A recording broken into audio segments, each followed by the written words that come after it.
Plan करने वाला दूसरा है। तुम जितना प्लान करोगे उतना ही वो जीतेगा। Man proposes and God disposes. बहुत सालों से हम लोग याद करते आ रहे हैं, संकल्प विकल्प करोति, लेकिन इसमें विश्वास नहीं था माँ की बात में कि माँ कह रही है कि प्लान मत करो, पहले परमात्मा को जान लो फिर उसके प्लान को भी जान लो। एक उदाहरण बताते हैं हमारे, अब चमत्कार ही है समझ लो। लंदन में एक मुसलमान थे, अल्जीरिया के, जमील नाम था उनका। वो लंदन आए थे और बहुत बेचारे परेशान रहे। 6 महीने तक अपनी स्कॉलरशिप के लिए दौड़ते रहे यूनिवर्सिटीज में, उनको नहीं मिली स्कॉलरशिप। तो आए बड़े निराश होते कि माँ मैं जा रहा हूँ, अब मुझे आपको छोड़ के जाना पड़ेगा, मैं जा रहा हूँ अल्जीरिया। उन्होंने 500 मुसलमानों को अल्जीरिया में पार किया हुआ है।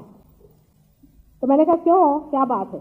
कहने मुझे स्कॉलरशिप नहीं मिली तो मैं जा रहा हूँ। मैंने कहा कब जा रहे हो? कहने गुरुवार को। मैंने कहा रुक जाओ, मंगलवार को चले जाओ। उसने कहा कि माँ ने कहा तो फिर तो रुकना है। कहना हाँ मैं सब कैंसिल करता हूँ, मंगलवार को जाऊँगा। जैसे ही सोमवार को वो यूनिवर्सिटी में पहुंचे उनको मिल गई थी स्कॉलरशिप।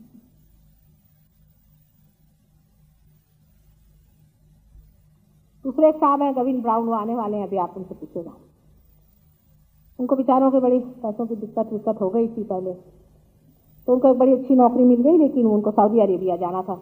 उन्होंने आके कहा माँ नौकरी तो बहुत बड़ी मिल गई लेकिन सऊदी अरेबिया जाने का मन नहीं करा। अब आप यहाँ हैं तो मैं तो आपकी सेवा में रहना चाहता हूँ, सऊदी अरेबिया में नहीं जाना चाहता। तो मैंने कहा अच्छा बेटे जैसा तुम्हारा मन है। 2 दिन बाद आके कहा कि वो तो कॉन्ट्रैक्ट ही कैंसिल हो गया, वो तो नौकरी ही नहीं चली गई हमारी। हमने कहा चलो ठीक है, जो भगवान की इच्छा, जैसे राखा हूँ तो ऐसे ही रहूँ। तो उसके बाद आकर के कहा कि कमाल है, यहीं पे मुझे उससे भी बड़ी नौकरी मिल गई है लंदन में। मैंने कहा पर इसका मतलब यह नहीं कि जिसकी आप इच्छा करते हैं वही परमात्मा की भी इच्छा है, उसके इच्छा के अनुसार चलना आना चाहिए। सब लोग कहेंगे दाई विल बी डन, फिर इस चर्च में जाकर बाहर आकर के फिर प्लानिंग शुरू। अपने यहाँ का जो सारा प्लानिंग चौपटाया उसका कारण ये, परमात्मा का प्लान पहले समझ लीजिए फिर आप प्लानिंग करिए। पहले आप आत्म साक्षात्कार ले लीजिए, पहले ये सोच लीजिए कि उसका क्या प्लान है, फिर उसमें फिट होइए, क्योंकि वो तो डायनामिक चीज है ना। इतना बड़ा प्रचंड कोई ऊपर से सारा प्लान कर रहा है, आप यहाँ चुटपुटे क्या प्लान कर रहे हैं? आपकी हस्ती ही क्या है जो किसी चीज का आप प्लानिंग करें? आप क्या जानते हैं कि आज सूरज की क्या दशा होगी? बहुत बार वेदर फोरकास्ट लंदन में आता है, हमको जब जाना होता है तो कभी भी सूरज नहीं छिपता, आता ही है बाहर। हमारे सब लड़कों ने लिखा है इफ माता जी is coming out of her house you need not see the weather forecast. सारे ग्रह गोल सब कुछ आपके हाथ में घूम सकते हैं, पर आप जानते हैं कि प्लानिंग क्या है उसकी? आप घर से निकले, रास्ते में मोटर फेल हो गई, सारा प्लान ही फेल हो गया, आप बैठे रोते हुए, और प्रैक्टिकल भी नहीं होता। जैसे कि आपने प्लान किया कि सवेरे उठ करके और मैं 9 बजे की ट्रेन लूंगा और वहां से मैं वहां पहुंचूंगा, उनसे मिलूंगा, फिर उसके बाद वहां जाऊंगा, फिर उससे वहां मिलूंगा। पहले तो 9 बजे आप उठेंगे ही नहीं, उठे तो आपको बस मिलेगी ही नहीं तो बरसात होकर के आपके सारे कपड़े भीग जाएंगे, आपको घर जाना पड़ेगा। फिर किसी तरह से मिल जाए आप उस आदमी के पास पहुंचे, उस आदमी से सब गड़बड़ मामला हो जाएगा क्योंकि आप देर से पहुंचेंगे, क्योंकि वो भी प्लानिंग कमीशन वाला होगा। वो भी सोचेगा कि मेरा सारा प्लान चौपट, और आप बड़े दुखी कि मेरा प्लान ही सब चौपट हो गया। जो आदमी फ्यूचर की सोचते रहता वो कभी आनंदी और सुखी नहीं हो सकता, क्योंकि आज यहाँ पर आनंद बढ़ रहा है और आप आगे की क्या सोच रहे? हर समय आगे की। और भाई आप मुझसे मिलने आए, बात करो, अब आगे की सोच रहे? बात अभी की करो, मुझसे मिलने आए कि आगे की सोच रहे? आदमी हमेशा एक टांग उठाए दौड़ ही रहा, उससे आप क्या आनंद की बात करेंगे? चाहे फ्यूचर हो, चाहे पास्ट हो, चाहे प्रेजेंट हो, एक परमात्मा के सिवा एक पत्ता भी संसार में नहीं मिल सकता। फर्क इतना ही है कि जब आप प्रेजेंट में खड़े होते हैं तो परमात्मा के चरणों में होते हैं, जब आप प्रेजेंट में होते हैं तो उस महान सागर में एक आप बिंदु बन के डोलते रहते हैं और आपको प्लानिंग की जरूरत है, उसके प्लान में आप बहते रहते हैं और उस आनंद को लूटते रहते हैं जो आपके अंदर से बहते रहते हैं।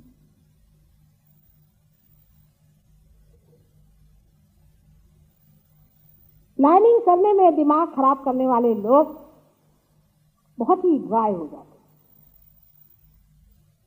इतने ड्राई हो जाते हैं कि बगैर शराब की उनकी ड्राइनेस जाती है। इतना प्लानिंग कर करके भी क्या किया? शराब के गुत्ते खोले, सुसाइड के इंतजाम करें। बहुत से लोग मुझे कहते हैं कि एक चीज अच्छी है लंदन में कि ऊंचे ऊंचे घर बन रहे हैं। मैंने कहा क्यों? कम से कम ऊपर से कूदेंगे तो डेफिनेटली मरेंगे। तो मैं कहती हूँ कि इन लोगों को सुबह से शाम अपने मरने ही की पड़ी है कि हम कैसे मरेंगे, और हमको तो मरने का कोई व्यवस्था रखनी ही चाहिए। सारा प्लानिंग इसलिए कि मरना कैसे, क्योंकि जीने का प्लानिंग तो वो बनाता है और तुम लोग रात दिन अपने मरने का प्लानिंग बनाते रहो। लेकिन कहने से नहीं होगा कि तुम भगवान पे छोड़ो। जिन्होंने कहा कि कर्मण्येवाधिकारस्ते फलेषु मा कदाचित्, कर्म करते रहो, परमात्मा में छोड़ो। उन्होंने अच्छा आप लोगों को समझा दिया, क्योंकि उनको मालूम था सीधे हाथ तो आप चलने वाले नहीं, तो सीधी सीधी बात बता दे कि प्लानिंग वानिंग छोड़ो, पार हो जाओ। उसके बाद ही आपके हाथ से जो कर्म होता है वो बहता है, अकर्म में आप हो ही जाते हैं, क्योंकि आप एक हॉलो पर्सनालिटी। आपके अंदर से जो भी काम होता है आप कहते हैं ये हो रहा है, ये जा रहा है, ये बन रहा है। आप ये नहीं कहते कि मैं कर रहा हूं, मेरे हाथ से हो रहा है। वो दशा आनी चाहिए, उसके लिए उन्होंने दूसरे ही चैप्टर में बता दिया था। लेकिन फिर लोगों ने कहा कि फिर कर्मयोग बताओ। हाँ, कर्म जरूर करो, लेकिन फल परमात्मा पे रखो। वो हो ही नहीं सकता। एब्सर्ड बात कह करके बेवकूफ बनाया, क्योंकि बेवकूफ बनाए बगैर आप लोग ठिकाने नहीं आते। ये बाप का स्टाइल है। जब बाप देखता है कि लड़का कोई बात नहीं सुनता तो क्या करे? जब अर्जुन को देखा कि इतना मीडियोकर है तो उन्होंने उल्टी बात को समझा करके उसको सीधा करने की कोशिश की। जैसे कि सामने में आपका घोड़ा है तो ठीक है, आप गाड़ी को हाँको, पर घोड़ा तो पीछे में है, तो वो कहते हैं कि घोड़ा आगे लाओ। तो अर्जुन पूछता है कि तुम तो मुझसे कह रहे हो कि स्वयं को पालो, जान लो, और फिर मुझे युद्ध में जाने को कह रहे हो। तब ये समझ गए ये सीधी कीर नहीं है, टेढ़ी कीर है। उन्होंने कहा अच्छा ठीक है ठीक है ठीक है, तुम घोड़े को पीछे रहने दो, मारते रहो इसको, लेकिन चित्त घोड़े पे रखो। हो ही नहीं सकता। ये लोग बहुत से मुझे आके कहते हैं माँ हम तो सिर्फ कर्म करते हैं और फल भगवान से रहते हैं। मैंने कहा बेटी कैसे हो सकता है, क्योंकि अभी तो तुम अपने ईगो से ही काम कर रहे हो। जब तक तुम पार नहीं होगे, जब तक कुंडलिनी छेद करके ऊपर नहीं जाएगी, तब तक तुम्हारा ईगो हटेगा ही नहीं। तुम्हारा चित्त ईगो से ही परिवर्तित होगा। और इसलिए जब तुम इस गलतफहमी में हो तो बड़े गलत हो। कोई भी आदमी इस गलतफहमी में न रहे। कृष्ण ने ही कहा कि अति कर्मी जो है बेकार है। बहुत ज्यादा मारो धार करने वाले लोग पार नहीं हो सकते, और बहुत ज्यादा आलसी भी पार नहीं हो सकते। एक लेफ्ट साइड में, एक राइट साइड में, बीचों बीच जाने की जरूरत है। और जहां लोग पार हो जाते हैं उस पर भी हर हालत लोग पार हो जाते हैं, लेकिन उसको मेंटेन करने के लिए आपको अपने को बैलेंस करना पड़ता है। वो किस प्रकार बैलेंस होता है और किस तरह से उसको साधना चाहिए, इसके बारे में मैं आपको कल और परसों भारतीय विद्या भवन में बताऊंगी। आज मैंने जो भी इतना बता सकी, क्योंकि बहुत विशद है ये विषय, इतना बताया है। और जो भी मैंने बात बताई है उस बात का पड़ताला आप ले सकते हैं। आप खुद देख सकते हैं कि मैंने बात जो बताई वो सही है या नहीं, या 16 आने सही है या नहीं। इसको बताने से मेरा कोई भी लाभ नहीं होने वाला। सिर्फ आपके लाभ के लिए और आपके साक्षात्कार के लिए बात बताई है कि कभी कभी अगर कुंडलिनी ऊपर न चढ़े तो कोई घबराने की बात नहीं। कोई न कोई दोष किसी प्रकार का आपके अंदर हो गया होगा, जिसको कि हटाने की कोशिश की जाएगी और आप पार हो जाएंगे।